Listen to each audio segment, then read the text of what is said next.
Hi there, this is Kathy Day. I'm here to talk about college to career pathways. I am not going to show you my face because I have long COVID and I look pretty crappy, so I'm just going to show you a nice picture of myself and talk you through my comments for today for NCTE. So, what I want to talk about today is I want to talk about what I think is at stake in this issue of illuminating career pathways for students in English. I'm going to give you an origin story about how the Ball State English Department followed its alumni and the difference that that has made for us. And I'm going to talk a little bit about majors as conveyor belts versus majors as pivots. Okay. So, to begin with, I'm going to make a prediction here.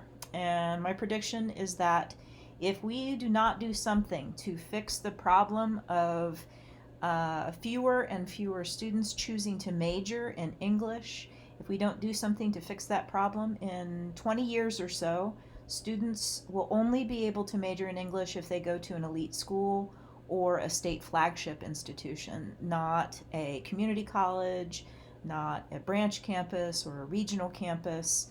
The English major is already being shuttered at community colleges and branch campuses all over the country. Just a couple of examples. University of Wisconsin Stevens Point was on the verge of this a few years ago. A friend of mine who teaches at Blue Mountain Community College in Eastern Oregon is facing this right now. Even Purdue University's graduate English program is in jeopardy right now in my home state of Indiana. What I predict is that disciplines like English, history, philosophy, anthropology, sociology, they're still going to be represented in the core curriculum at a college.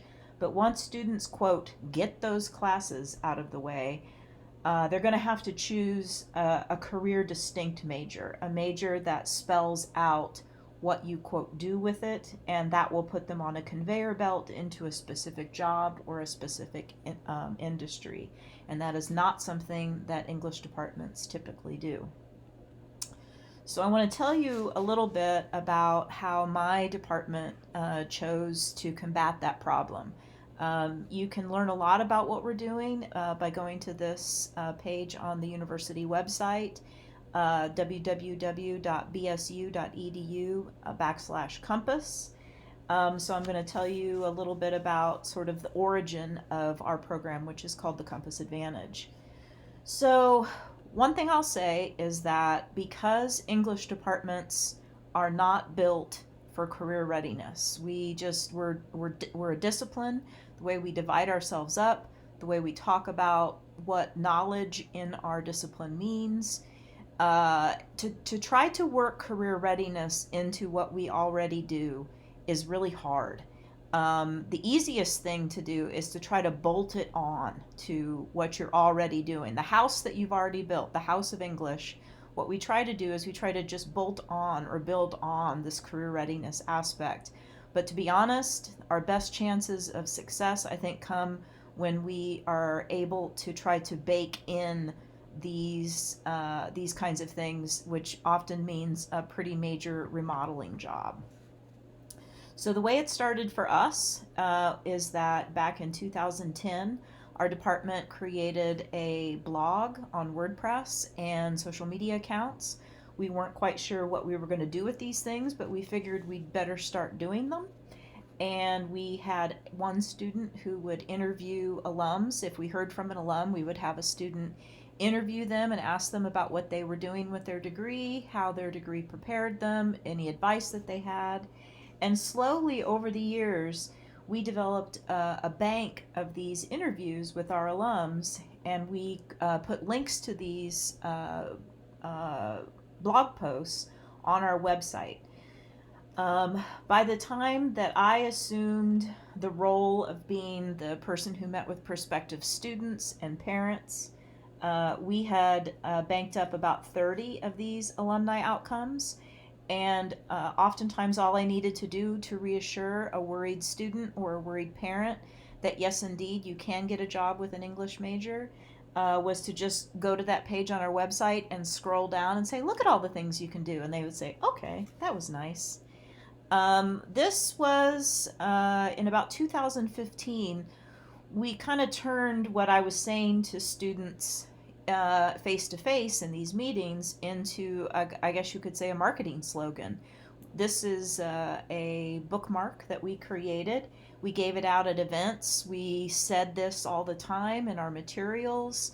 And what can you do with a degree in English? You can do anything.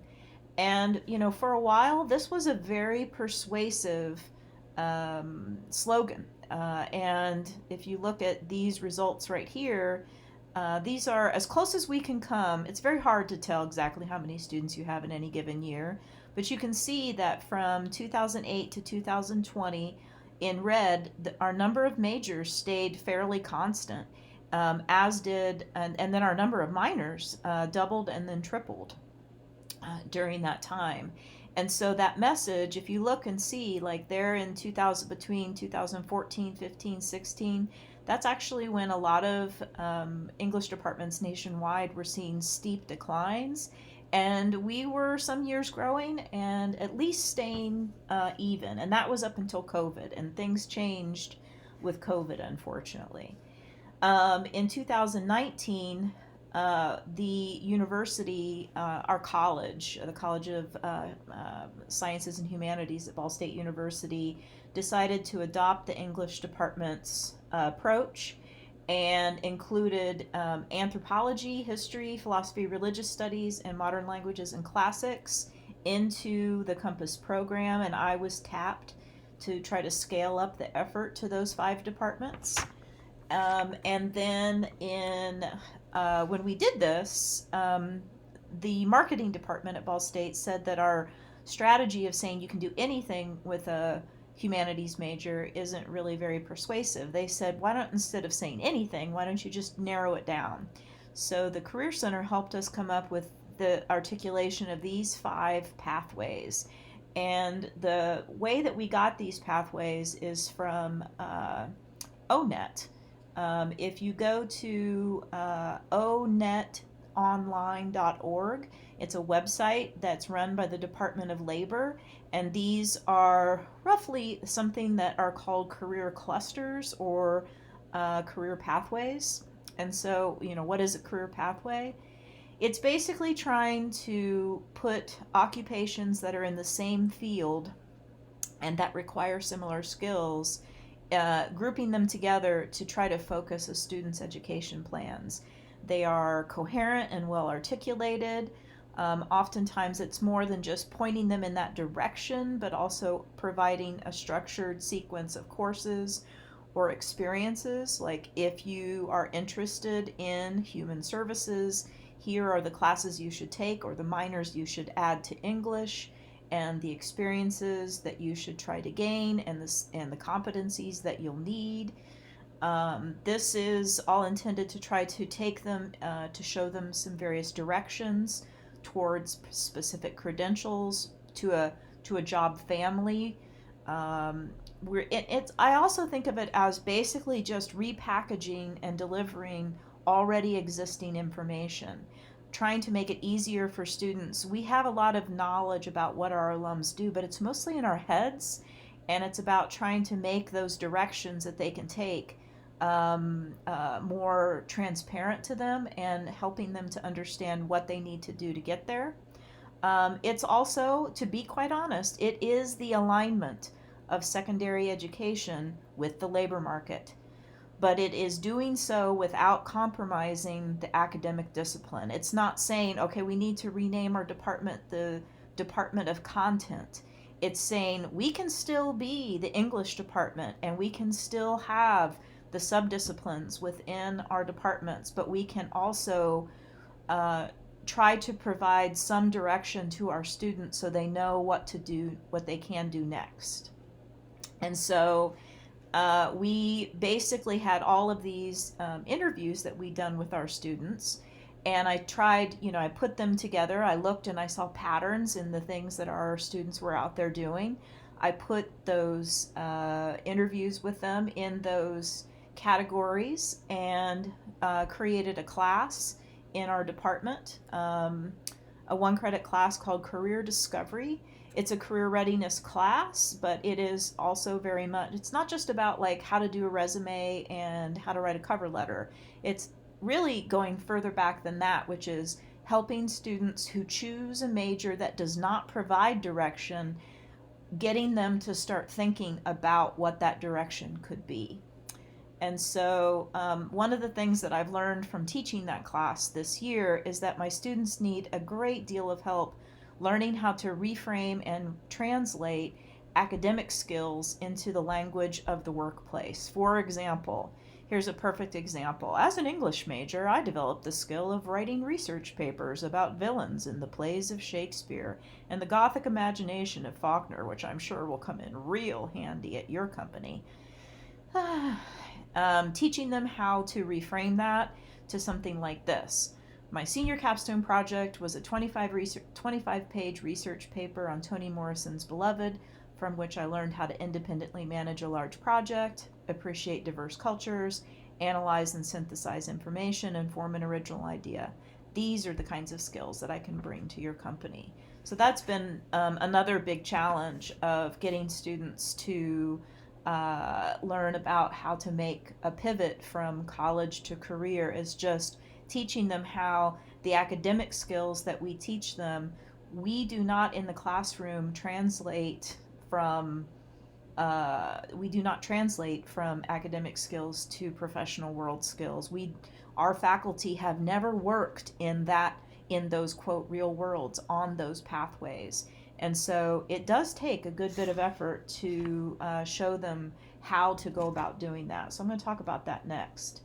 I feel like our students really need to see what English alumni are out in the world doing, because 90% of the things that they can do with their degree are pretty much completely invisible to them. At least I know that for myself, when I was a first generation college student, I didn't have any idea what those things might be, or I had such a narrow view of what I could do with English, like quote work in publishing. I had such a narrow view that it wasn't even necessarily practical. So one of the things that we started doing is we brought in a career series into this class, so that it's not bolted on anymore. It's baked into the curriculum. It's not an event that they can go to if they want or for extra credit. It's required, and we bring in our alumni to talk about what they do.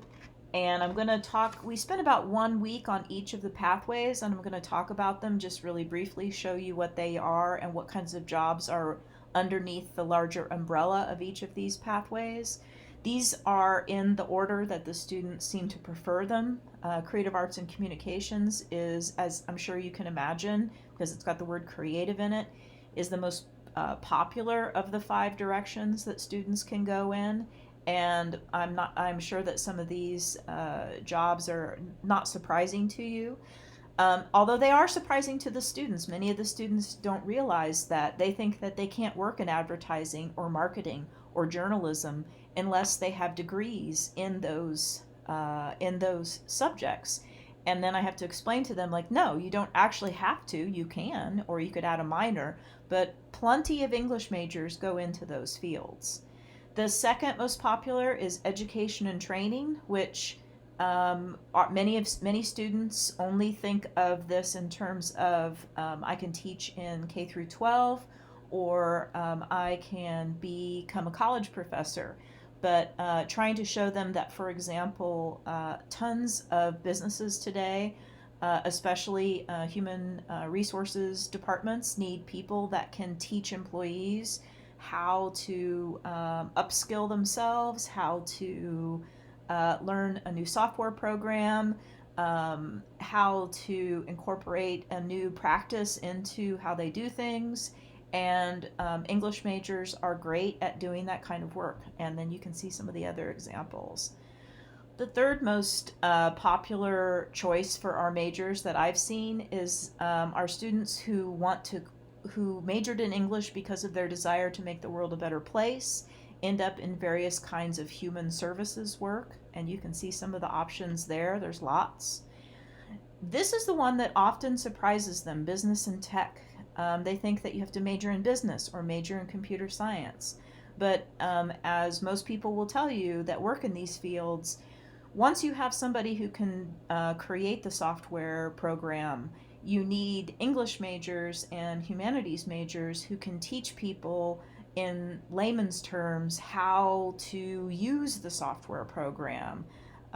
We are necessary and vital to the success of businesses and technology companies. And so, for example, cybersecurity is something that's becoming a growing field, and I have some of my former students who are working in various capacities in cybersecurity with creative writing majors. And then this seems to be the least popular, at least among my group of students, is government and law, although mostly it's because they only think of this in terms of becoming a lawyer, and not necessarily that they can work for a government organization in communications, that they can work in a community, either the local, the state, or national level, to I guess it's similar to human services in terms of trying to make the world a better place, but through shoring up the infrastructure and the bureaucracies, the offices, and the systems that make the world work. And they just never really thought that they could serve in that capacity before I said, look, you can do these kinds of things too, and here are alums out in the world doing those things. And so these are just some examples of how important it is, I think, to make students aware of these potential pathways, because if nothing else, my students increase the number of jobs that they're going to apply for by a factor of 5. They just wouldn't have even looked at some of these kinds of opportunities, which would have been a real shame. So the last thing I'll say about this is that some majors are like a conveyor belt to a specific industry. For example, nursing. It seems practical, it seems safe, there doesn't seem to be that much risk. You are literally learning the language of the place where you're going to work in your classes. And we don't do that in English because the faculty, are specialists in a field of knowledge, not in creative arts and communication, education and training, human services, business and tech, and government and law. We can't possibly, as faculty, teach students the language of all those different workplaces. And in many ways, I want to impress upon you the idea that helping a student to get off a conveyor belt and learn how to pivot from a major that they love and a subject that they care about, and then show them how they can translate that and pivot into one of those pathways. It may seem impractical or confusing or a little bit riskier, but if there's anything that I've learned from 30 years of teaching, it's that the world is very volatile right now, and it's only going to become more volatile. When a student knows how to pivot, the world is full of pivots, and they'll never go without a job as long as they understand that they'll always be able to pivot from one place and one pathway to another. So my department is very committed to showing our students how to do this. The class, like I'm teaching, Career Discovery, I think will go a long way towards helping students understand how to do that. I'm working on a textbook right now that I'm tentatively titling Stars to Steer By, a navigation guide for English majors, and you'll notice that the word career doesn't come up one time in that title, and that's because I think that one of the best ways to get English majors on board with these ideas is to sort of divorce it from and make them worry less about finding a job and finding a career, and really trying to put it more in terms of helping them find out what they're good at, what they like to do, and what good things they can do in the world with those abilities. And you can help by giving students the message that their college major does not need to be a conveyor belt. They can major in what they love and find meaningful careers too. and that doing so will give them a real edge, actually, an advantage over the course of their professional careers if they can do that. These are some website addresses that I encourage you to check out. My department website, the website for Compass, ONET Online, and I also recommend studythehumanities.org's toolkit, which has so many wonderful charts, because I suck at charts.